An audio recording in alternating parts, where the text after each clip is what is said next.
3 నెలల కొరకు అప్పు చేస్తే ఎందుకు అప్పు చేసావని చెప్పండి. పెళ్ళయింది, పిల్లలు పటామటి కొట్టింది బాబగారు. ఎందుకు అప్పు చేసావు? 1000 రూపాయలు గమనిస్తాడు నీకు. భయమేసింది నాకు. ఆ తర్వాత అమ్మ నా మీద చేసి నేను ఇస్తానే, నువ్వు కట్టుకున్నావు, నీకు ఎప్పుడు అప్పు చేయను.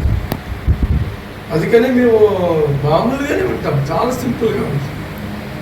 ఇంకొక మాట చెప్తాను, విశ్వాస సంబంధమైన ఆరాధన తూతు మంత్రంగా చేయకూడదు. ఎప్పుడు ఆరాధన అనేది ఒక మనిషి కదిలించబడాలి, ఒక ఆత్మ కదిలించబడాలి.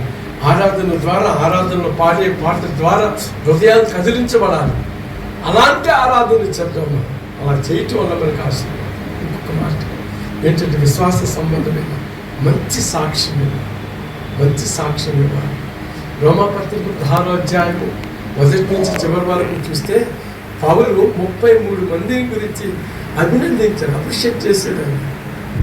33 మందిని ఆయన ఏమని చేశాడు? మెచ్చుకున్నారు. వాళ్ళందరూ శ్రమ పడిన వాళ్ళు, కష్టపడిన వాళ్ళు, ప్రార్థన పూర్వకంగా ఉన్నారు. మా అమ్మగారి దగ్గర రోమాపత్రిక మరియా ఉంది. మా అమ్మగారు తెల్లవారులు ప్రార్థన చేస్తుంది, ప్రసంగానికి ప్రిపేర్ అవుతూ ఉంటుంది.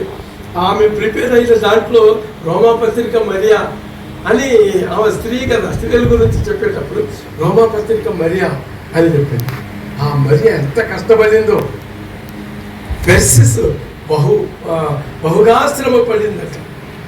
నిజంగా సంఘం కదిలించబడాలి. అపోస్తలుడైన పౌలు 1 సంవత్సరం 6 నెలల వరకు ఒకే చోట ఉండి పరిచర్య చేశారు.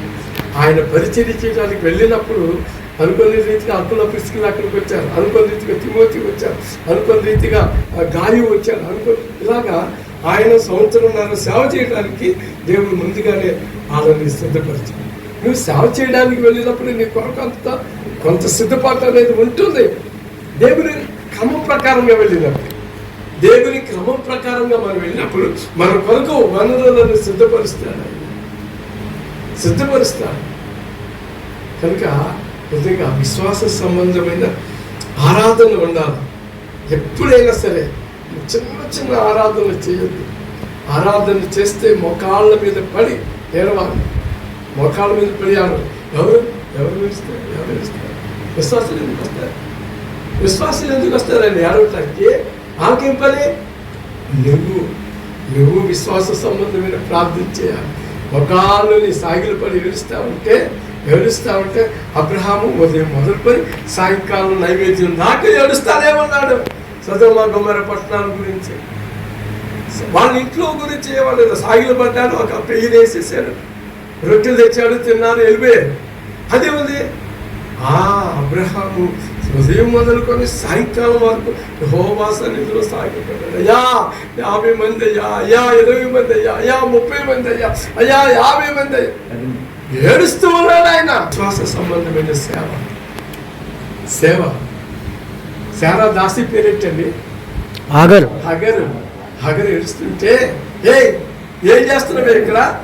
వెళ్ళు, వాళ్ళ దగ్గరికి వెళ్ళి, చిన్నవాడి దగ్గరికి వెళ్తే ఆయన లేపి నీళ్ళు దాటిస్తే ఎవరి లేవు, వీడి కడుపులో నుంచి 12 మంది రాజులు వస్తాయి. ఏంటంటే ఎందుకు పనికిరాని వాళ్ళు విశ్వాసి ఆనందశం బాగా ఎక్కిస్తా ఉంటాడు. ఎందుకు పనికిరాని వాళ్ళ దగ్గర రాజు కొనగడు ఉంటాడు. అది ఎప్పుడు చూసినా అది కష్టపడి బస్తాలు మోసిన వాళ్ళు వాళ్ళు తీసుకొచ్చి దర్శనం బాగా ఇస్తారు అనుకున్న వాళ్ళు ఇప్పుడు పసుపు గుర్తింపు ఉండాలి. నీ విశ్వాసం యొక్క గుర్తింపు ఉండాలి. ఆ గుర్తింపు లేకపోతే ప్రయోజనం ఏముంది? ఆదికాండం 18:2 అతడు కన్నులెత్తి చూచినప్పుడు 3 మనుషులు అతని ఎదుట నిలవబడి ఉండేది. అతడు వారిని చూచి గుడారపు వాకిటి నుండి వారిని ఎదుర్కొన్నట్టుకు పరిగెత్తి నేల మట్టుకుని గుర్తింపు.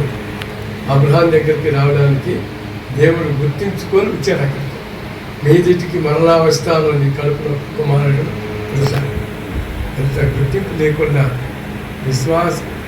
ఏ రాజకీయ నాయకుడికి దండం పెడతాం, ఎప్పుడు నమస్కారం పెడతాం. ఏ రాజకీయ నాయకుడు నా దగ్గరికి వద్దు. రావద్దు, వాళ్ళ దగ్గరికి నేను వెళ్ళను. ఎమ్మెల్యే 5 గంటలకి, తెల్లవారుజామున 5 గంటలకు మేము అందరం వెళ్తే 7:30-8 గంటల దాకా బయటికి రావాలి. ఆయన బయటకు వచ్చి ఎమ్మెల్యే బయటికి రావాలి, ఎమ్మెల్యే బయటికి రావాలని వచ్చాడు.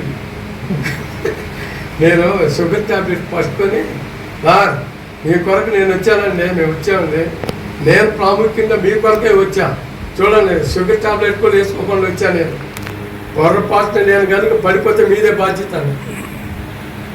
ఆయన ఎందుకు భయపడాలి? మనం ఓటేసాం కదా, నేను షుగర్ ట్యాబ్లెట్ చూపించి మరి చెప్పా.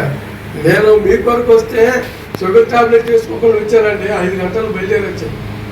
ఒకవేళ నేను కానీ కళ్ళు తిరిగి పడిపోతే మీదే బాధ్యత అని చెప్పాను. చెప్తే ఆయన అదేం లేదు కెనడీ పాస్టర్ గారు, మీరంటే మాకు చాలా అభిమానం, అది ఇదని. నీ అభిమానం మాకెందుకు? కనుక మన ఆత్మీయ జీవితంలో విశ్వాస సంబంధమైన గుర్తింపు ఉండాలి. పాస్టర్ గారు చూడగానే అయ్యా వందనాలు అయ్య గారు అని చెప్పేవాళ్ళు ఉండాలా? ఎందుకు వస్తారు రోబయ్యనా అని అనొద్దు, అలా అనొద్దు. ఆ ఏరియాలో నువ్వు గుర్తింపు ఉండాల్సిందే. అంటే ఎందుకు మనంతా దేవుని మీద ఆధారపడి జీవించేవాళ్ళు. మా ఇంట్లో, మా ఊర్లో, మా గది, మా బజార్లో సైకిల్ కొట్టేస్తే వామ్మో కెనడీ బాబు వస్తున్నాడని చెప్పి అందరూ ఎక్కడో నాకు ఇంట్లోకి వెళ్ళిపోయాము. మళ్ళీ రిటర్న్ వచ్చేటప్పుడు కెనడీ బాబు వస్తున్నాడంటే ఎవరింట్లోకి వాళ్ళు వెళ్ళిపోయాము. ఎవరన్నా బజార్లో నిలబడ్డారా, సైకిల్ స్టాండ్ చేసి నిలబెట్టేదా, ఇంట్లోకి వెళ్దాం ప్రార్థన చేద్దాం. ప్రార్థన చేసి మేము చెప్పాను, నీకేం పని బజార్లో, ఎవరిని చూడటానికి వచ్చావు, ఇక్కడికి పో, ఇంట్లోకి వెళ్ళిపో అని అరిచేవాడు. అంత ప్రేమ సంపాదించుకున్నాను నేను. ప్రేమతో గర్దిస్తే ఎవరూ నడుచుకునే వాళ్ళు లేరు. విశ్వాసపు గుర్తింపు మనకుంటే అప్పుడు దేవుని యొక్క ఆశీర్వాదాన్ని మనం చూడగలం. అందుకనే నేను ఇంకా ఈ మాటల్ని ఇంకొంచెం వేరుగా చెప్దాం అనుకున్నాను, కానీ రోజు